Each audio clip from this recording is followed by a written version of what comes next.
Ще поговорим с господин Симеон Кереков. Здравейте!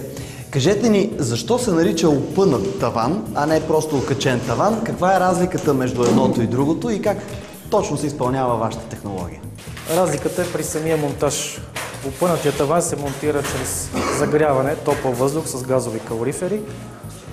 Самото платно се произвежда определени проценти по-малко от действителните размери, за да може при нагряването да се отпусне, за да може по-лесен монтаж да се осъществи.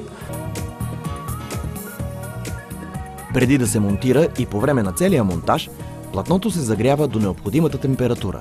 Така материала се отпуска, улеснява се монтажа, а след това при стайна температура платното се опъва отново.